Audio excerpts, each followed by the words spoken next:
صل على سيدنا ومولانا محمد وعلى سيدنا علي وسيدتنا فاطمة وسيدتنا زينب وسيدنا حسن وسيدنا حسين وعلى آله وصحبه وبارك وسلم علي وسيدتنا فاطمة وسيدتنا زينب.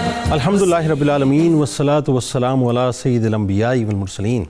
اللہم صلی علی سیدنا و مولانا محمد وعلی آلہ واصحابہ وبارک وسلم وصلی علیہ. دنیا کے تمام دیکھنے والوں، تمام چاہنے والوں، تمام پیار کرنے والوں کو، اور جہاں جہاں تک اس وقت میری آواز کو سنا اور مجھے دیکھا جا رہا ہے، جنید اقبال کی جانب سے انتہائی محبت کے ساتھ السلام علیکم. ایک بار پھر ناظرین آپ کو پر نور صبح میں صبح نور کے ساتھ خوش آمدید کہتا ہوں. اور آئیے بلا توقف چلتے ہیں حضرت ابو انیس محمد برکت علی علیہ رحمہ کی تعلیف اسماء النبی الکریم صلی اللہ علیہ وآلہ وسلم سے رسول اللہ صلی اللہ علیہ وآلہ وسلم کا ایک اسم مبارک سیدنا المحلل صلی اللہ علیہ وآلہ وسلم، ہمارے سردار لا الہ الا اللہ پڑھنے والے، درود و سلام بھیجے اللہ آپ صلی اللہ علیہ وآلہ وسلم اور آپ صلی اللہ علیہ وآلہ وسلم کے آل پاک اور صحابہ کرام رضوان اللہ تعالیٰ علیہم اجمعین پر. حضرت عبداللہ بن عمر رضی اللہ تعالیٰ عنہما سے روایت ہے کہ نبی کریم صلی اللہ علیہ وآلہ وسلم جب بھی عمرہ کر کے واپس تشریف لاتے یا جہاد سے واپس تشریف لاتے، صلی اللہ علیہ وآلہ وسلم کسی بلند پہاڑی یا ٹیلے پر تشریف لے جاتے اور 3 بار تکبیر یعنی اللہ اکبر اللہ اکبر اللہ اکبر کی صدا بلند فرماتے، اور اس کے بعد فرماتے کہ اللہ کے سوا کوئی معبود حق نہیں، وہ اکیلا ہے اور اس کا کوئی شریک نہیں، اور ساری بادشاہت اسی کی ہے. ناظرین کرام، آج جو ٹیلی ویژن اسکرین کے اس طرف لوگ موجود ہیں، میں چاہتا ہوں کہ صاحب اس وقت کچھ لمحے نہیں بلکہ پورے پروگرام میں آج آپ ہمارے ساتھ انگیج ہو جائیے، کیونکہ آج کا پروگرام انتہائی اہم ترین پروگرام ہے. آپ کو پتہ ہے پوری دنیا میں اس وقت ظاہر اس پینڈیمک نے، کرونا نے ایک تباہی مچا دی ہے، اموات ہو رہی ہیں، بیماریاں ہیں. اس کا ناظرین جو ایفیکٹ ہے یا ٹرکل ڈاؤن ایفیکٹ ہے وہ یہ ہوا ہے کہ لوگ ذہنی طور پہ بہت پریشان ہو چکے ہیں، تذبذب میں مبتلا ہے، موت کا خوف ہے، بیماری کا خوف ہے، کچھ ہو جانے کا خوف ہے، معیشت کا خوف ہے، معاش کا خوف ہے، نوکریوں کا خوف ہے، کاروبار کا خوف ہے. ایک عجیب بے سکونی اور بے چینی ہے ناظرین. اس بے سکونی اور بے چینی میں صرف ایک بات ہے کہ جس پر ہمیں توجہ کرنی چاہیے، اور وہ بات ایسی ہے کہ اگر ہم اس پہ صحیح طرح سے توجہ کریں تو میرا خیال ہے ہمیں بہت سے مسائل کا حل انشاءاللہ نظر آ جائے گا. اور وہ کیا ہے ناظرین کہ قرآن و سنت کی روح سے کیفیات مراقبہ، اس کے احکام اور مسائل کے یعنی مراقبے پہ بنیادی طور پہ آج ہم گفتگو کرنے والے ہیں اور اس پہ فوکس ہونا چاہیے. اللہ تبارک و تعالیٰ کی ذات و صفات ناظرین یا کسی مضمون مثلا عرفان نفس، موت، قبر، آخرت وغیرہ کو دل اور دماغ سے پوری توجہ کے ساتھ سوچنا اور اس پر یکسو ہو کر توجہ کو مرکوز کرنا مراقبہ یعنی میڈیٹیشن کہلاتا ہے. یہ قلب کے اعمال مقصودہ میں سے ہے. اب آپ جانتے ہیں ناظرین کہ بدھ مت ہو، ہندوازم ہو، مسیحیت ہو یا جین مت ہو، یعنی کئی ایسے مذاہب اور پرانے مذاہب ہیں کہ جہاں مراقبہ یا سائلنٹ ریٹریٹ کی تاریخ خاصی پرانی ہمیں نظر آتی ہے. بلکہ دنیا بھر میں اگر آج آپ دیکھیں تو آپ کو بہت آسانی سے آپ اس کو گوگل کر سکتے ہیں کہ جی میڈیٹیشن سینٹرز بنے ہوئے ہیں اور مختلف قسم کے جو مراقبے ہیں وہ لوگوں سے کروائے جاتے ہیں. ہم ظاہر ہے اس کی ایک ڈیٹیل ہے جو انشاءاللہ آج اس پہ بات کریں گے. مختلف چیزوں کا ناظرین مراقبہ مختلف انداز سے ہوا کرتا ہے. مراقبہ بیسیکلی ایک عمل ہے، ایک علم ہے، یکسو ہونے کا یوں کہوں تو ایک مشن ہے ناظرین. مراقبہ نام ہے بیسیکلی کنسنٹریشن کا، اور کنسنٹریشن کیا ہے؟ کنسنٹریشن بنیادی طور پہ ذہنی یکسوئی کا نام ہے. مراقبے سے مراد یہ ہے کہ انسان کا دل اور دماغ کسی کام میں اس طرح مصروف ہو جائے ناظرین کہ اس طرح وہ فوکسڈ ہو جائے کہ اس کے اوپر زمان و مکان یعنی ٹائم اینڈ اسپیس کی گرفت مکمل طور پر ٹوٹ جائے. اب حدیث جبریل کا حوالہ تھوڑا یہاں پر آتا ہے اور اس کا ایک حصہ میں آپ کے سامنے پیش کرتا ہوں کہ رسول کریم صلی اللہ علیہ وآلہ وسلم نے فرمایا فرمایا کہ احسان یہ ہے کہ اللہ کی ایسے عبادت کرو گویا تم اسے دیکھ رہے ہو، اور اگر تم اس کو نہیں دیکھتے وہ تمہیں دیکھ رہا ہے۔ یعنی اس کا مطلب کیا ناظرین؟ بہت ہی فوکسڈ ہو کے عبادت کرو، کوئی بھی عبادت ہو اس کو انتہائی دل جمعی کے ساتھ توجہ کو مرکوز کر کے اور فوکسڈ ہو کے کرنا چاہیے۔ مراقبہ ناظرین تصوف کی ایک اصطلاح بھی ہے جس کا مفہوم فیض کا انتظار کرنا ہے، دل کو حق تعالیٰ کے سامنے حاضر رکھنا اور قلب کو حضوری حق میں ایسا رکھنا کہ خطرات دوئی اور خودی نہ آنے پائیں، اگر آئیں تو اسے مکمل طور پہ دفع کر دیا جائے۔ دراصل یہی مراقبہ ہے ناظرین، گردن کو جھکا دینا، غور و فکر کرنا، اللہ کے ماں سوا چھوڑ کر محض اللہ کی طرف دل لگانا، استغراق، گیان، دھیان، تصور، سوچ بچار، قلب سلیم کی حفاظت مراقبہ ہی ہے ناظرین، اور دراصل وہی توجہ کا مرکوز ہوا کرتا ہے۔ اب آتی ناظرین کرام کہ اہل تصوف اور روحانیت کا وہ عمل جس میں غور و فکر اور تفکر کو بنیادی طور پر ایک مشق کی صورت دی گئی ہے اور اس کے لیے مختلف قاعدے اور آداب مقرر کیے گئے ہیں، اس کیفیت کا جو اصطلاحی نام ہے ناظرین وہ دراصل مراقبہ ہے۔ یہ علم فکر کی عملی شکل کی صورت میں ہمیں نظر آتی ہے۔ مراقبہ ایک قلبی عمل ہے جو لفظ رقیب سے ماخوذ ہے۔ رقیب اسماء الہی سے ایک اسم ہے جس کے معنی نگہبان اور پاسبان کے ہیں۔ مطلب یہ ناظرین کہ اپنے ذہن کی اس طرح نگہبانی کی جائے کہ وہ منتشر خیالات اور سوچوں سے یکسر بے نیاز ہو کر اللہ تبارک و تعالیٰ کی طرف یا اللہ کی کسی صفت کی طرف یا اس کی کسی نشانی کی طرف متوجہ ہو جائے۔ اس معنی میں مراقبے کی تعریف یہ ہے کہ انسان ظاہری حواس کو ایک نقطے پر مرتکز کر کے اپنی روح اپنے باطن کی طرف متوجہ ہو جائے تاکہ اس کے اوپر روحانی دنیا کے جو معنی اور اسرار ہیں وہ مکمل طور پہ روشن ہو کے رہ جائیں۔ چنانچہ ناظرین مراقبے کا اصطلاحی جو معنی ہے وہ غور و فکر اور تصور کے ساتھ تصور کو مرکوز کرنے کے ہیں۔ مراقبے کے لغوی معنی نگرانی کرنا، نظر رکھنا، دیکھ بھال کرنے کے۔ بات یہ ناظرین کہ آج بنیادی طور پر اسی حوالے سے ہم بات کرنے جا رہے ہیں کیونکہ وہ عربی کا ایک بڑا مشہور مقولہ ہے کہ من عرف نفسہ فقط عرف ربہ، یعنی جس نے اپنے نفس کو پہچانا بنیادی طور پر اس نے اپنے رب کو پہچانا۔ اور آج میں سمجھتا ہوں کہ دنیا اس وقت جتنی بے سکونی میں مبتلا ہے، بے چینی میں مبتلا ہے، اضطراب میں مبتلا ہے، اور اس پینڈیمک نے جس انداز سے نفسیاتی امراض میں اضافہ کیا ہے، میں یہ سمجھتا ہوں کہ آج دنیا میں جہاں جہاں اس ٹرانسمیشن کو دیکھا جا رہا ہے، آپ مسلمان ہیں بہت اچھی بات ہے، آپ غیر مسلم ہیں ہمارے ساتھ انگیج ہو جائیے۔ آپ کو بنیادی طور پہ ہم صرف اتنا بتائیں گے صاحب کہ جو اسلام کے اندر مراقبے کا تصور کیا ہے، یہ جو آپ لاکھوں روپیہ خرچ کرنے کے بعد بھی سکون حاصل نہیں کر پاتے، جو بنیاد اسلام دے رہا ہے مراقبے کی وہ کیا ہے اور اس سے کتنا آپ کو سکون ملے گا، شاید اس کا آپ اندازہ بھی نہیں کر سکتے۔ اللہم صلی علی سیدنا و مولانا محمد وعلی سیدنا علی و سیدتنا فاطمہ و سیدتنا زینب و سیدنا حسن وسيدنا حسين وعلى آله وصحبه وبارك وسلم اللهم صل على سيدنا ومولانا محمد وعلى سيدنا علي وسيدتنا فاطمة وسيدتنا زينب وسيدنا حسن وسيدنا حسين وعلى آله وصحبه وبارك وسلم۔ قرآن اور حدیث کی روشنی میں جو مراقبے کا تصور ہے ذرا اس پہ بات ہو جائے۔ بسم اللہ الرحمن الرحیم۔ جزا اللہ عنا محمدا صلی اللہ علیہ وسلم ما هو اہلہ۔ جنید صاحب بہت شکریہ۔ مراقبہ در حقیقت انسان کی انسانیت کو اجاگر کرنے کا نام ہے۔ مراقبہ انسان کو اس کے مقصد تخلیق سے ہم آہنگ کرنے کا ایک اہم ذریعہ ہے۔ مراقبہ پر گفتگو کرنے سے پہلے اس حقیقت کو انسان سامنے رکھے کہ اللہ نے مجھے دست قدرت سے بنایا، ٹھیک ہے، اور اس نے اپنے عالمین میں سے یہ ایک چھوٹا سا کرہ زمین اس پر انسان کو اپنے نائب کا درجہ دیا، سبحان اللہ، سبحان اللہ، فی الارض خلیفہ، سبحان اللہ۔ اور جب اسے جنت سے دنیا میں اتارا تو کہا کہ وہاں اس مقام پر جانے کے لیے تجھے میری تعلیمات کے مطابق زندگی گزارنا ہوگی۔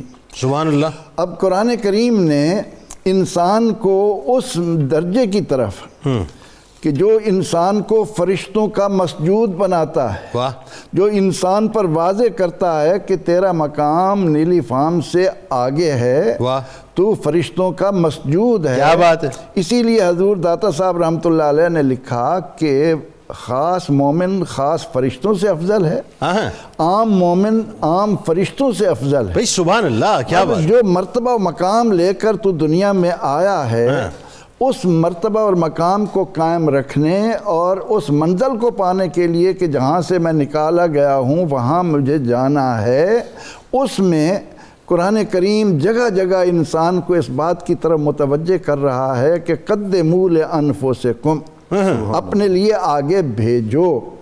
کہیں وہ کہتا ہے کہ فَلْيَنْظُرِ الْإِنسَانُ مِمَّا خُلِقَ، انسان پر لازم ہے کہ تھوڑی دیر بیٹھ کر یہ سوچے کہ مجھے بنایا کس چیز سے گیا، کیا بات، میرا مبدأ اور معاد کیا ہے۔ قرآن کہتا ہے کہ انسانوں کو یہ سوچنا چاہیے کہ وہ دنیا میں کس لیے بھیجے گئے ہیں، غور و فکر، غور و فکر، یعنی مراقبے کی دوسری شکل ہو گئی، لعلکم تتفکرون، تاکہ انسان اپنی پہچان حاصل کر کے اللہ کا وہ قرب پائے، طریقت ہو یا شریعت۔ اس میں یہ جو کہا گیا کہ والذین جاہدوا فینا لنہدینہم سبلنا، ہم انہی کو سیدھی راہ دکھائیں گے جو ہماری راہ میں چلیں گے۔ کیا اس کا مطلب تو یہ ہونا پروفیسر صاحب کہ اپنے اوپر غور و فکر کا مطلب وہ عرفان نفس والی بات آ گئی، اپنے آپ کو تلاش کرنا، وَفِي اپنے آپ کو کھوجنا۔ أَنفُسِكُمْ أَفَلَا تُبْصِرُونَ، جی جی، تمہارے اندر ہے سب کچھ۔ ہاں، اور اسی کے غور و فکر کے لیے نبی رحمت صلی اللہ تعالی علیہ وسلم نے اعلان نبوت سے قبل تقریباً 5 سال غار حرا کی تنہائی میں بیٹھ کر میڈیٹیشن کیا۔ بڑی خوبصورت مثال ہے۔ وہ عبادت رکوع و سجود کی نہیں تھی، وہ عبادت غور و فکر کی تھی، مراقبے کی تھی، مراقبے کی تھی کہ زمین و آسمان کس نے بنایا ہے، مجھے کس لیے پیدا کیا گیا ہے، میں یہاں کس لیے آیا ہوں، میری منزل کیا ہے۔ اور انسان جب اپنے آپ کو پہچان لیتا ہے تو پھر وہ اس درجے پر آتا ہے کہ 2 نیم ان کی ٹھوکر سے صحرا و دریا، سمٹ کر پہاڑ ان کی ہیبت سے رائی۔ حضرت ابراہیم بن ادم رحمۃ اللہ علیہ فرماتے ہیں کہ میں ایک چرواہے کے پاس سے گزرا، مجھے پیاس لگی ہوئی تھی، میں نے اس سے کہا کہ مجھے پانی چاہیے، تو وہ چرواہا کہنے لگا کہ میاں یہاں تو دودھ کی بات کرو، تم پانی کی بات کر رہے ہو۔ فرماتے ہیں کہ میں نے کہا کہ نہیں مجھے پانی چاہیے، تو وہ اٹھا اور اپنے ہاتھ کا ڈنڈا اس نے پتھر پر مارا تو وہ اس میں سے فوراً پانی کا چشمہ نکل آیا۔ ابراہیم بن ادم رحمۃ اللہ علیہ فرماتے ہیں کہ میں حیران ہوا کہ اس کے پتھر پر ڈنڈا مارنے سے پانی کا چشمہ آ گیا۔ کہنے لگے، میں نے پوچھا کیا بات ہے؟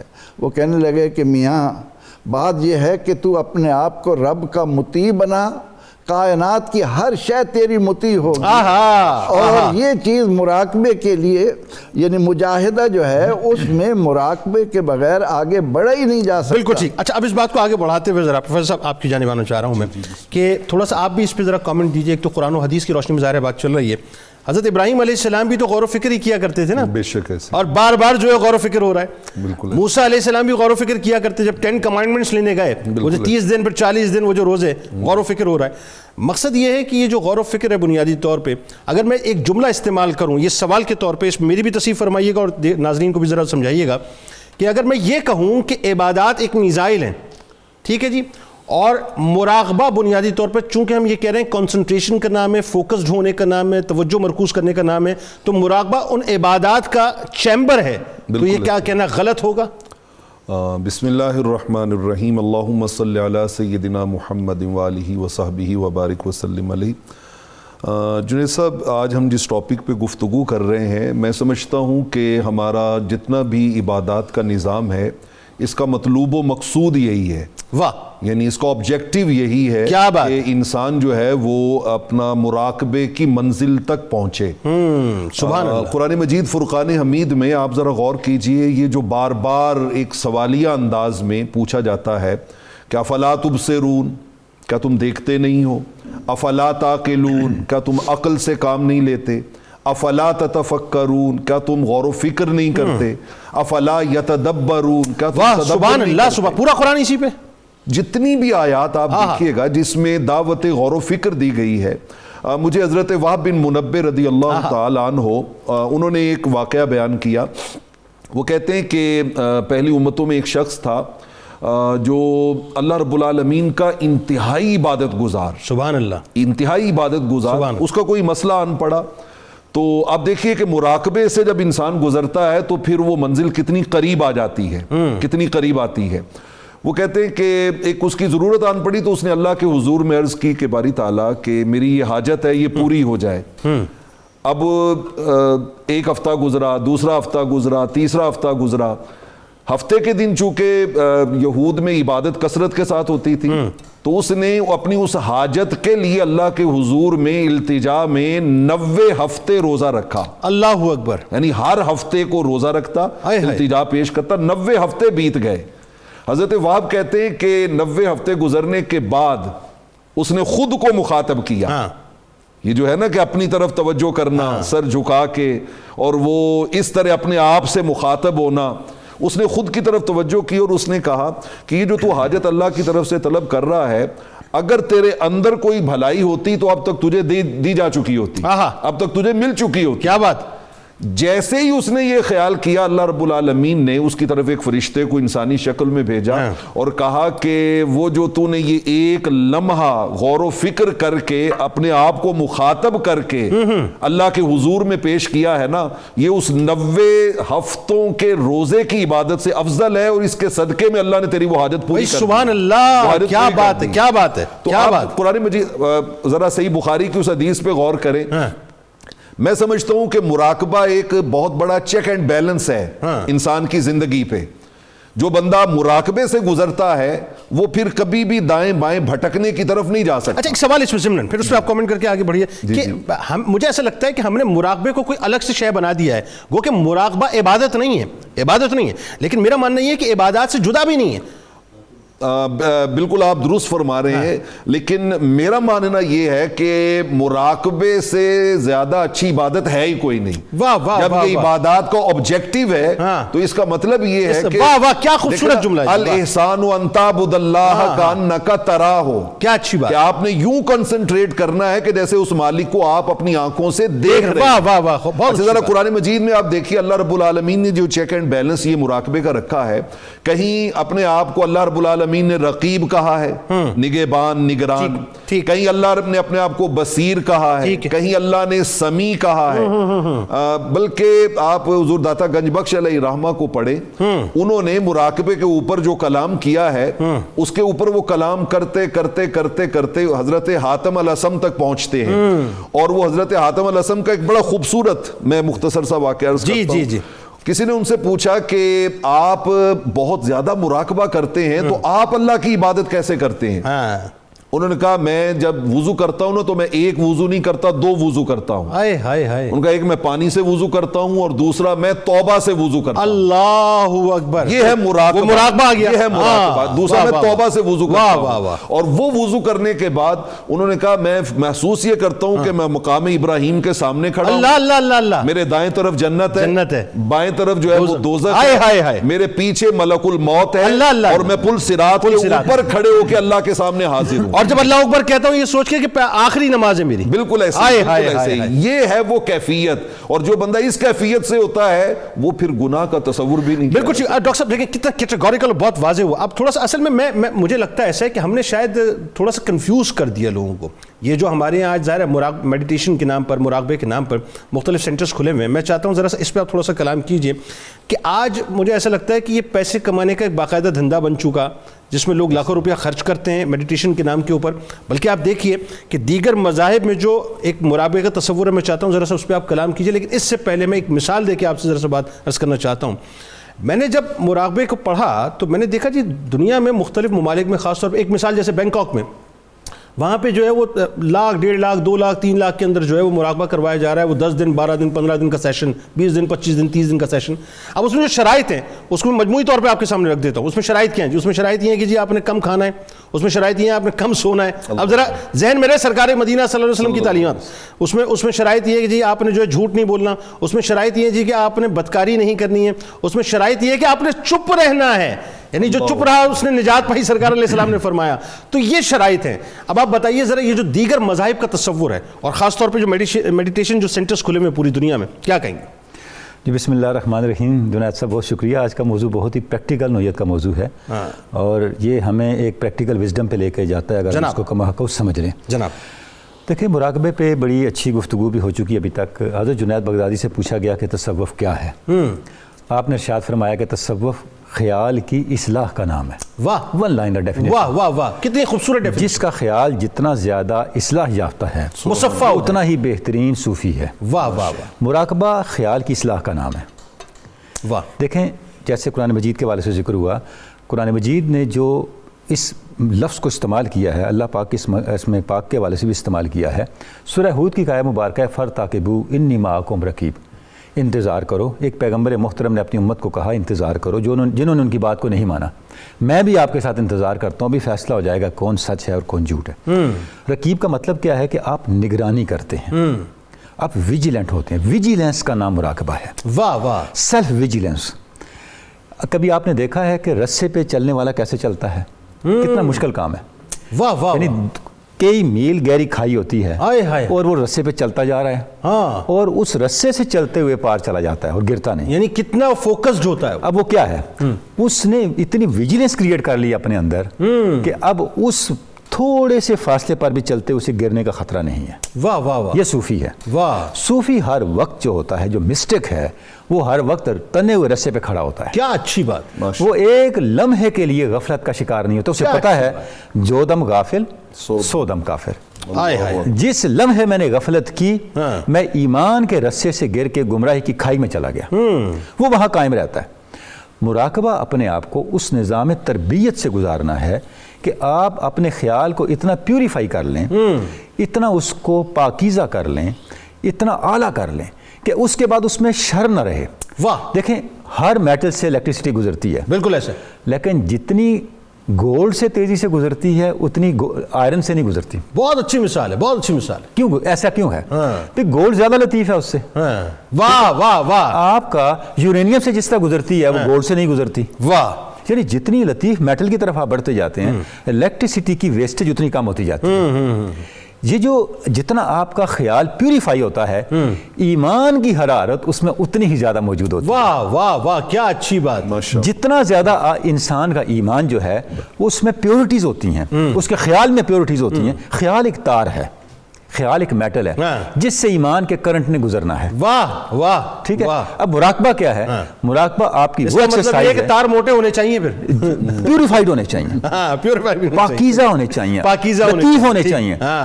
جتنا زیادہ آپ کے خیال کا تار لطیف ہے واہ, ایمان کا کرنٹ بندے سے خدا تک اتنی جلدی پہنچے گا. واہ واہ واہ, کیا اچھی. جیسے بھی امام ابن منبہ کا ذکر ہوا تو وہ آپ کی اللہ رب العزت کی طرف, قبولیت کی طرف اس کو لے کے جائے گا.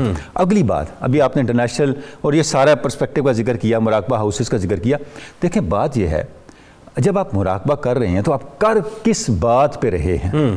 یعنی مراقبہ کا مطلب کہ آپ ایک خیال کی حفاظت کے اوپر اپنی مشق کرتے ہیں. ٹھیک ہے.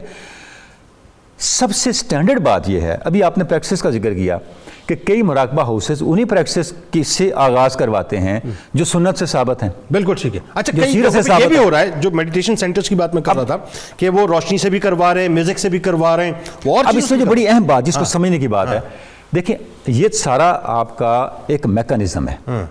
اصل چیز یہ ہے کہ آپ کس خیال پہ کھڑے ہیں. ہمیں نیپال جانے کا اتفاق ہوا, میں ایک ڈیلیگیشن کے ساتھ گیا تو وہاں پہ کچھ اسپرچول معاملات بھی اور اس طرح کے معاملات بھی ہمارے وزٹ کا حصہ تھے. اچھا. وہاں ہم ایک آشرم میں گئے. ٹھیک ہے. وہاں انہوں نے ہمیں بتایا کہ ہم کیسے مراقبہ کرتے ہیں. ٹھیک ہے. اچھا, آپ جانتے ہیں کہ نیپال دنیا کی واحد اسٹیٹ ہے جو آفیشلی ہندو اسٹیٹ ہے. اچھا, انہوں نے جب مراقبہ شروع کیا تو انہوں نے مراقبہ کیا لفظ اوم کا کیا, اور وہ نارملی کرتے ہیں اس کا. ٹھیک ہے, کرتے ہیں اس کا. ہم نے سارا آبزرو کیا اس کا سارا. وہاں بھی ایک چیز میرے ذہن میں آئی, میں آپ سے اب شیئر کرنا چاہوں گا ناظرین سے. مراقبہ یہ ہے کہ آپ کس خیال پہ کھڑے ہیں. ٹھیک ہے. جس خیال پہ آپ کھڑے ہیں وہی خیال آپ کی ذات کا حصہ بنتا چلا جائے. واہ واہ کیا اچھی بات ہے. دیکھیں بروس میرا لپٹن، خیال ہے it should be positive. Bruce Lipton اس وقت کا ایک بہت بڑا سیل بایولوجسٹ ہے، آج ویسٹ کا بڑا معروف آدمی ہے. اس نے ایک کنسیپٹ کو بڑا میچور کر کے پیش کیا ہے. پہلے سے یہ کنسیپٹ چلتا آ رہا ہے لیکن اس سے بڑا میچور کر کے پیش کیا ہے. انسان کو اس کی جینیٹکس کنٹرول کرتی ہے. ٹھیک ہے. اور انسان کی جینیٹکس کو اس کی پرسیپشن کنٹرول کرتی ہے. ٹھیک ہے. خیال کنٹرول کرتی ہے. واہ. ٹھیک ہے. جب آپ خیال کو ذات حق کے ساتھ جوڑ دیتے ہیں پھر آپ کی جینیٹکس کبھی بھی ذات حق کی باغی نہیں ہو سکتی. اس کا مطلب یہ ہوا کہ آپ اپنے جو تصور ہے، اپنا خیال جو ہے وہ ایک تو پازیٹیو رکھیں، اور دوسرا یہ ہے کہ جو آپ اچیو کرنا چاہتے ہیں اس کو جو ہے بنیادی طور پر اللہ کی ذات سے جوڑ دیں. دیکھیں آپ خیال صرف ذات حق کا رکھیں. واہ وہی بات، بس اصل بات یہ. دیکھیں حضرت شاہ اکبر نے بڑی پیاری ایک بات لکھی فتوحات مکیہ میں.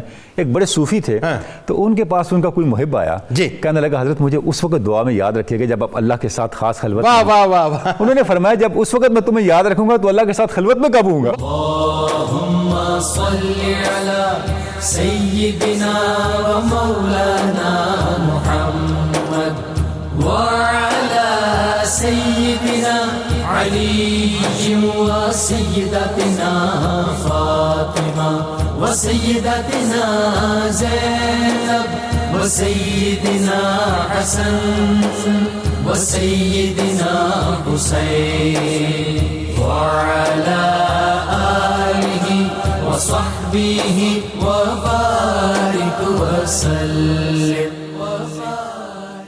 اللهم صل على سيدنا ومولانا محمد وعلى سيدنا علي وسيدتنا فاطمة وسيدتنا زينب وسيدنا حسن وسيدنا حسين وعلى آله وصحبه وبارك وسلم.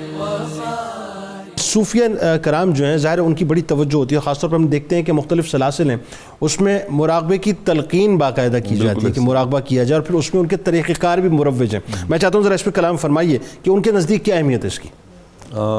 جنید بھائی اصل میں صوفیاء کے ہاں بنیادی طور پہ جو تصوف ہے، جیسا کہ ڈاکٹر صاحب نے بات کی، تصوف سارے کا سارا ہے ہی اس چیز کا نام کہ انسان کی جہاں پر وہ لوگوں کے سامنے اس کی جلوت بہت خوبصورت دکھتی ہے نا، صوفیاء جو ہیں وہ اس بات کے اوپر محنت کرواتے ہیں کہ اس کی خلوت بھی اتنی پاک ہو جائے، اتنی پاک سبحان اللہ سبحان. یہاں پر مجھے امام حیثمی کی مجمع الزوائد کی ایک روایت یاد آ رہی ہے کہ صوفیاء اس چیز کی طرف سالکین کو لے کے چلتے ہیں کہ آقا علیہ الصلوۃ والسلام نے فرمایا، 5 چیزوں کا ذکر کیا حضور علیہ الصلوۃ والسلام نے. فرمایا ان اللہ لا ينظر الى اجسامکم، اللہ تمہارے جسم نہیں دیکھتا، ولا الى احسابکم، اللہ تمہارے خاندان نہیں دیکھتا، ولا الى الوانکم، اللہ تمہارے رنگ نہیں دیکھتا، اللہ رب العالمین تمہاری شکلیں نہیں دیکھتا، اللہ تمہارے مال نہیں دیکھتا. اللہ اکبر. 5 چیزوں کا ذکر کر کے فرمایا پھر اللہ کیا دیکھتا ہے؟ فرمایا وَلَٰكِ يَنْظُرُ إِلَىٰ قُلُوبِكُمْ، سبحان اللہ سبحان اللہ تمہارے دلوں کو دیکھتا. کیا بات ہے کیا بات. صوفیاء جو ہیں اصل میں وہ دل کو پاک کرتے ہیں، دل کو فوکس کرواتے ہیں، ان کو فوکس کرواتے ہیں، ان کو فوکس کرواتے ہیں. حضرت عبداللہ ابن عمر رضی اللہ تعالیٰ عنہ جب دل فوکس ہوتا ہے تو پھر دیکھیے امام بیہقی شعب الایمان میں روایت لائے ہیں، سفر پہ جا رہے ہیں تو راستے میں ایک چرواہا ملتا ہے، بکریاں چرانے والا. آپ اس سے پوچھتے ہیں کہ پانی اس کو کہتے ہیں پی لو، وہ کہتا ہے نہیں میرا روزہ ہے. آپ کہتے ہیں اتنی شدید گرمی میں تم نے روزہ رکھا ہوا ہے؟ تو اس نے کہا کہ زندگی تیزی سے گزر رہی ہے اور میں اپنی آخرت کے لیے کچھ زیادہ سفر جمع کرنا چاہتا ہوں. آپ بے پناہ متاثر ہوتے ہیں کہ اتنی شدید گرمی میں، اتنی شدید محنت میں، حالت روزہ میں، اور نفلی روزہ رکھا ہوا ہے. آپ کہتے ہیں یہ بندہ تو کوئی بہت صالح متقی لگتا ہے، تو اس کے تقوی و طہارت کو تھوڑا سا چیک کیا جائے. ٹھیک ہے. حضرت عبداللہ ابن عمر رضی اللہ تعالیٰ عنہ کہتے ہیں کہ یار یہ ہم نے کھانا کھانا ہے دوپہر کا، تو ایک جو بھیڑ ہے وہ ہمارے ہاتھ میں فروخت کر دو. تو آگے سے جواب دیتا ہے کہ نہیں یہ میری نہیں ہے، میں تو جسٹ چرواہا ہوں، تو مالک کوئی اور ہے، میں یہ نہیں بیچ سکتا. تو حضرت عبداللہ ابن عمر رضی اللہ تعالیٰ عنہ کہتے ہیں کہ جب انسان بھیڑوں کو لے کے نکلتا ہے تو کئی بھیڑیں گم ہو جاتی ہیں، کئیوں کو بھیڑیے کھا جاتے ہیں، تو مالک سے کہہ دینا کہ ایک بھیڑ جو ہے وہ آج ایک بھیڑیا پکڑ کے لے گیا تھا۔ تو جیسے ہی اس نے یہ سنا تو دیکھیے جو بندہ مراقب ہوتا ہے، جیسے ڈاکٹر صاحب نے بہت خوبصورت لفظ استعمال کیا، سیلف ویجیلنٹ، جو بندہ مراقب ہوتا ہے ہر لمحے اپنے معاملات کا، اور اس کا یقین ہوتا ہے کہ اللہ ہر لمحے مجھے دیکھ رہا ہے، ٹھیک ہے، اس نے فوراً اپنی انگلی انگشت شہادت آسمان کی طرف اٹھائی، اس نے کہا میرا مالک یہاں پہ نہیں ہے، لیکن این اللہ، اللہ کہاں ہے، اللہ اکبر، اللہ کہاں ہے، اللہ اکبر۔ ان دو لفظوں نے حضرت عبداللہ ابن عمر رضی اللہ تعالیٰ عنہ پہ ایک وجد کی کیفیت طاری کر دی، اور ان کے ساتھی کہتے ہیں کہ مدینہ منورہ واپس آنے تک ان کی زبان پہ بار بار یہی لفظ تھے، این اللہ، این اللہ، این اللہ، اللہ اللہ اللہ اللہ۔ ہمارے معاشرے کی تمام تر خرابیوں کی جڑ یہی ہے کہ ہم نے اس این اللہ کے کانسیپٹ کو پس پشت ڈال دیا۔ یعنی اس کا مطلب یہ ہے کہ ہم صرف پریکٹس کر رہے ہیں ڈاکٹر صاحب، بات یہ ہے کہ جو اس کی جو ایسنس ہے اس کو ہم حاصل نہیں کر رہے بنیادی طور پہ، اصل بات تو پھر یہی ہوگی نا۔ یعنی دیکھیں ایک بات یہ بتائیے کہ صوفیہ کے نزدیک مراقبے کی ظاہر اہمیت ہے، میں چاہتا ہوں کہ اس کی جو طریقہ کار ہے اس پہ بھی تھوڑا سا کلام ہونا چاہیے کہ ہم اس کو ایسے، یعنی مثال کے طور پہ میں ڈی فوکسڈ ہوں، میں فوکسڈ ہونا چاہتا ہوں اپنی ذات میں اپنی ذات کو تلاش کرنا چاہتا ہوں، میں اور بہت کچھ تلاش کرنا چاہتا ہوں، تو میں ڈسٹریکٹ ہوا ہوں، مجھے ٹریک پہ آنا ہے۔ صوفیہ کیا بتاتے ہیں کہ وہ ٹریک پہ آنے کا طریقہ کیا ہے؟ آپ نے مجھ سے پوچھا جناب؟ جی عرض یہ ہے کہ اس میں دو تین بڑی ٹیکنیکل باتیں ہیں۔ پہلی بات تو یہ ہے کہ ایک سطح تک تو مراقبہ ایڈاپٹ کیا جا سکتا ہے، اس کے بعد شیخ کامل کی رہنمائی کے بغیر آگے بڑھنا محفوظ نہیں ہوگا۔ یعنی ہم یہاں ڈسکس کر رہے ہیں مراقبے کا معنی کیا ہے، مراقبے کا استدلال کیا ہے، اس کی حکمت اور فوائد کیا ہیں، ٹھیک ہے، اور یہ کتنا ضروری ہے، ٹھیک ہے۔ اب ہم آگے اگلے مرحلے پہ کہ کرنا کیسے ہے۔ کرنا کیسے؟ پہلی بات یہ ہے کہ مراقبہ بنیادی طور پہ جب بھی کیا جاتا ہے کچھ معلوم حقائق پر استقامت اور نامعلوم حقائق کی دریافت کے لیے کیا جاتا ہے۔ ٹھیک ہے، دو باتیں بڑی واہ واہ واہ واہ، کیا اچھی بات ہے، معلوم پہ استقامت ہو جائے اور نامعلوم دریافت ہو جائے، معلوم ہو جائے۔ واہ واہ واہ، اچھی بات۔ اچھا، اب جو طریقت ہے، حضرت خواجہ عبدالرحمن چھوری فرماتے ہیں دو چیزوں کا نام ہے، ثابت قلبی اور ثابت قدمی۔ ثابت قلبی اور ثابت قدمی، کیا اچھی بات ہے۔ ثابت قلبی ملے گی جب آپ کلیئر ہوں گے۔ مجھے ایک چیز کی کلیئرٹی نہیں ہے، میں نے 92 پہ آنا تھا، مجھے پتا ہے، تو میں پورے یقین کے ساتھ چل پڑا، اور فوکس تھا، لیکن پہلے پتا تھا جانا کہاں ہے۔ پہلے انشراح ضروری ہے، واہ واہ واہ، پہلے شرح صدر ضروری ہے۔ جب شرح صدر ہوگا تو اس پہ ثابت قلبی ہوگی، آپ کا دل جم جائے گا۔ اچھا ایک سوال اس میں مجھے ایک دم ایک خیال آ گیا، مراقبہ کرتے وقت کہا یہ جاتا ہے سب سے پہلے اپنے ذہن کو خالی کر دو، یعنی اس کا مطلب یہ کہ نفی کر دو، اور پھر اس کے بعد ایک جگہ فوکس ہو جاؤ۔ کلمہ بھی تو یہ کہہ رہا ہے کہ سب سے پہلے لا کرو، اس کے بعد اللہ کی صدا لگاؤ۔ سیف الملوک نے کہا ہویا فنا فی شیخ اے طالب مرشد وچ سمایا، واہ واہ، لا الہ دی پھیر بہاری پہلے صفائی کریں گے تو کچھ آئے گا، پہلے صفائی کریں۔ واہ، دیکھیں جب کچھ جگہ آپ نے کرسی خالی نہیں چھوڑی تو میں بیٹھوں کہاں؟ واہ واہ واہ، بالکل خالی تھی ہم آ کے بیٹھ گئے، بالکل ٹھیک ہے۔ دل کی کرسی کو خالی کریں گے تو کوئی چیز آ کے بیٹھے گی نا، دماغ کو بھی خالی کریں، دماغ دل اصل تو خیال ہے نا، اصل خیال، یعنی خیال کے خانے کو خالی کریں گے تو نئی چیز آئے گی نا۔ واہ واہ، تو بنیادی طور پہ مراقبہ جو ہے یہ اسی پریکٹس کا نام ہے کہ آپ دیکھیں حدیث پاک ہے، وہ بڑا خوش نصیب مومن ہے، مفہوم میں عرض کر رہا ہوں، جس کو ان باتوں سے نجات دے دی گئی جن کا اسے کوئی فائدہ نہیں ہے، آئے ہائے ہائے، لا یعنی چیزوں سے وہ نکل گئی۔ بھائی کیا بات۔ مراقبہ کیا ہوتا ہے؟ آپ اپنے خیال کو لا یعنی چیزوں سے الگ کرتے ہیں، ٹھیک ہے۔ اچھا جب آپ یہاں پہ آ جاتے ہیں اب مراقبہ کریں کیسے، تو میں یہ عرض کروں گا صرف ایک چیز کا مراقبہ عام آدمی کو کرنا چاہیے، واہ، وہ اللہ کی حضوری کا احساس ہے۔ بھائی سبحان اللہ، کیونکہ اس کے علاوہ جس چیز کی طرف جائیں گے اس میں کہیں نہ کہیں لغزش کا امکان موجود ہے۔ دیکھیں جو شیطان ہے وہ آپ کے خون میں دوڑتا ہے، واہ، ٹھیک ہے، وہ ہمیں وہاں سے دیکھتا ہے جہاں سے ہم اسے نہیں دیکھ سکتے۔ واہ، ہمیں یہ بات نہیں بھولنی چاہیے کہ بندہ مومن کے ساتھ ہر وقت شیطان اپنے پورے لشکر کے ساتھ مگن ہے، یعنی اپنے آپ کو اللہ کی ذات سے جوڑ دو۔ اچھا جیسے آپ کسی اور خیال کے لیے مراقبہ کریں گے، میں ایک سوال آپ سے کرتا ہوں، بڑا امپورٹنٹ کوسچن ہے، استخارہ کیوں کیا جاتا ہے؟ بالکل خیر طلب کرنا ظاہر ہے. جب آپ کسی کام میں پوچھتے ہیں کیا ہو، کتنے استخارہ کرنے والے ہیں جو استخارے کے بعد کامیاب ہوتے ہیں؟ بالکل ٹھیک آپ ہے. تجزیہ کر کے دیکھ لیں کیوں نہیں ہوتے. بالکل ٹھیک ہے. بھئی اس کا ایک پروٹوکول ہے، ہاں آپ نے پروٹوکول کے بغیر کیا ہے. ٹھیک ہے. جب آپ نے پروٹوکول کے بغیر کیا ہے تو آپ کچھ چھوڑنے تاج تک بھی پہنچیں گے. ٹھیک ہے.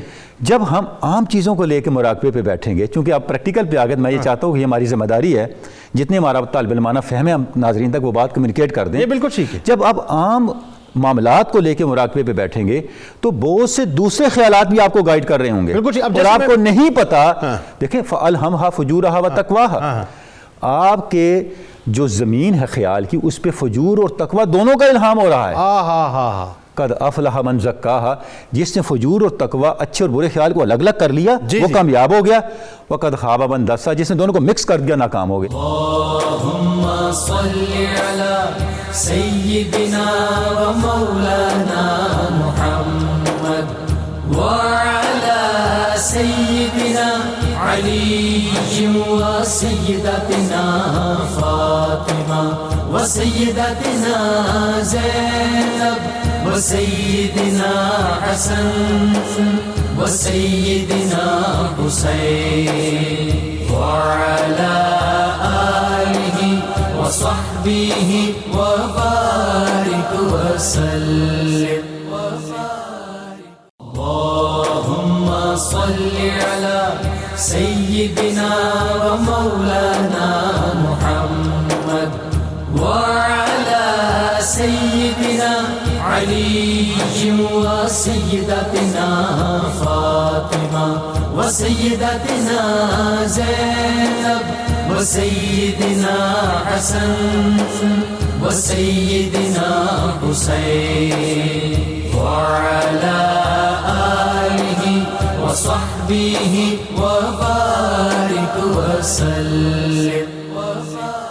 ہمارے یہاں جو ہے اپنا ٹیلی پیتھی ہوتی ہے، ظاہر ہے وہ بھی اس کی ایک شکل ہے، شمع بھی نہیں ہو رہی ہوتی ہے، اس کے بھی ایک وہ معاملہ ہے.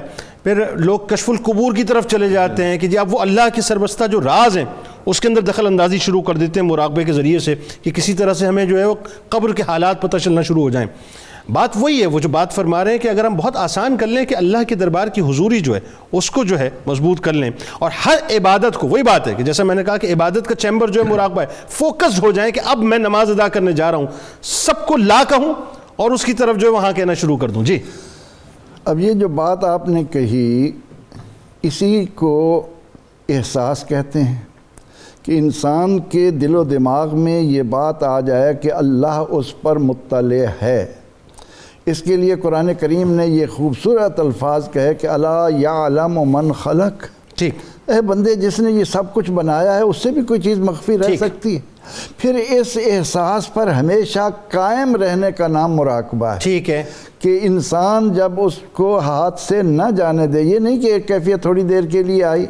اب میں اگر اس بات کے لیے مراقبہ کروں کہ مجھے قبور کے حالات معلوم ہوں، فلاں ہوں، تو میری توجہ اللہ سے تو ہٹ گئی. بالکل ٹھیک ہوگی. جب میں نے اپنا رشتہ مراقبے کی بدولت اللہ سے جوڑ لیا تو پھر کائنات کی کوئی چیز میری آنکھوں سے اوجھل ہو. اور اصل بات یہی ہے، اصل تو یہی ہے کہ انسان، جس طرح حدیث پاک میں حضور علیہ السلام نے فرمایا کہ انسان جب اللہ کا قرب حاصل کرتا ہے، اللہ اسے محبوب بنا لیتا ہے، تو وہ اس کے کان بن جاتا ہے جس سے وہ سنتا ہے، اس کی آنکھ بن جاتا ہے جس سے وہ دیکھتا ہے، اس کے ہاتھ بن جاتا ہے جس سے پکڑتا ہے، تو پھر اس سے کوئی چیز مخفی نہیں رہتی. تو اس منزل کو پانے کے لیے مجاہدے میں مراقبے کی جو صورتحال ہے وہ اہمیت کی. بالکل. بہت شارٹ کامنٹ، وقت بہت کم ہے پروفیسر صاحب، آپ فرمائیے کہ ہمیں بیسیکلی مراقبہ جن لوگوں کو کرنا، خاص طور پہ اس ماحول کے اندر کوئی پیغام دینا چاہتے ہیں کہ کرنا چاہیے تو کیسے کرنا چاہیے؟ مراقبے کے لیے میں پیغام کے لیے سہارا لوں گا قرآن مجید فرقان حمید میں سورہ لقمان کا، کہ خاص طور پہ والدین جو ہیں، دیکھیے ہم اپنے بچوں کی جب تربیت کر رہے ہوتے ہیں بنیادی طور پہ، تو ہم ان کے دلوں میں اپنا ڈر ڈال رہے ہوتے ہیں. یعنی نماز پڑھنی ہے تو بیٹا اس لیے نماز پڑھنے جا رہا ہے کہ ابو ناراض ہوں گے، بیٹا اس لیے اچھے کام کر رہا ہے کہ امی ناراض ہوں گی. ہمیں ان کی تربیت میں بجائے اپنا جو ہے وہ خوف ڈالنے کے اللہ کا خوف ڈالنا چاہیے. آپ سورہ لقمان کو پڑھیں نا تو سورہ لقمان میں نماز کی بات بعد میں ہے، پہلے بات حضرت لقمان نے اپنے بیٹے سے جو نصیحتیں کرتے ہوئے کہی نا، انہوں نے کہا یا بنی انہا ان تک مثقال حبۃ من خردل فتکن فی صخرۃ او فی السماوات او فی الارض یاتی بها اللہ ان اللہ لطیف خبیر. بیٹا تیرے چھوٹے سے چھوٹا عمل، خواہ وہ کسی چٹان کے نیچے چھپا ہوا ہو، خواہ وہ آسمانوں میں ہو، خواہ وہ زمین میں ہو، یاد رکھنا قیامت والے دن اللہ اسے لائے گا اور اس کا تم سے حساب لے گا. ٹھیک، بالکل ٹھیک. تو ہمیں یہ تصور لوگوں میں اور اپنے میں اور اپنے بچوں میں ڈالنا چاہیے کہ ہمارے ہر عمل کو ہر لمحے وَهُوَ مَعَكُمْ أَيْنَمَا كُنتُمْ، تم جہاں بھی ہو وہ رب ہر وقت تمہارے ساتھ. بالکل ٹھیک. یعنی ہمیں فوکسڈ رہنا چاہیے. بات یہ ڈاکٹر صاحب بالکل شارٹ کامنٹ کیا فرمائیں گے؟ جی بالکل جی، مراقبہ جو ہے وہ اللہ کے ساتھ ربط کو زندہ کرنا ہے. جب ہم اللہ کے ساتھ ربط کو زندہ کر لیں گے، قرآن مجید میں ہے کہ اصحاب کہف نے یہی کام کیا تھا، وَرَبَطْنَا عَلَىٰ قُلُوبِهِمْ. ارشاد ہے کہ جب انہوں نے ہمارے ساتھ ربط جوڑا، ہم نے ان کے قلوب کے ساتھ ربط جوڑا اور ان کے لیے پوری کائنات کو متی. بہت شکریہ آپ تینوں احباب کا، آپ تشریف لائے. آئیے جناب چلتے ہیں کتاب الشفا کی جانب. اسم اعظم کی برکات کا ایک وظیفہ آپ کے سامنے پیش کرتے ہیں. اللہم انی اسألک بسمک الاعظم ورضوانک الاکبر. سیدنا امیر حمزہ رضی اللہ تعالیٰ عنہ سے روایت ہے کہ جو شخص اس اسم اعظم کے وسیلے سے دعا مانگے گا اس کی ہر دعا قبول ہوگی. آپ رضی اللہ تعالیٰ عنہ خود بھی اسی اسم اعظم کے وسیلے سے اللہ سے دعا مانگا کرتے تھے. حضور غوث الاعظم دستگیر حضرت شیخ عبد القادر جیلانی رضی اللہ تعالیٰ عنہ کا قول مبارک ہے کہ اللہ تعالیٰ کے ذکر سے غافل ہو جانا دلوں کی موت ہے. پس جو کوئی اپنے دل کو زندہ کرنا چاہتا ہے اس کو چاہیے کہ دل کو ذکر خداوندی کے لیے چھوڑ دے. اس دعا اس امید اس یقین کے ساتھ اجازت دیں کہ لا یؤمن احدکم حتی اکون احب الیہ من والدہ وولدہ والناس اجمعین. اللہ تعالیٰ آپ کا، ہمارا، اس پاکستان کا، مسلم امہ کا حامی و ناصر ہو. اللہ حافظ. اللہم صلی علی سیدنا و مولانا محمد وعلى سيدنا علي وسيدتنا فاطمة وسيدتنا زينب وسيدنا حسن وسيدنا حسين وعلى آله وصحبه وبارك وسلم.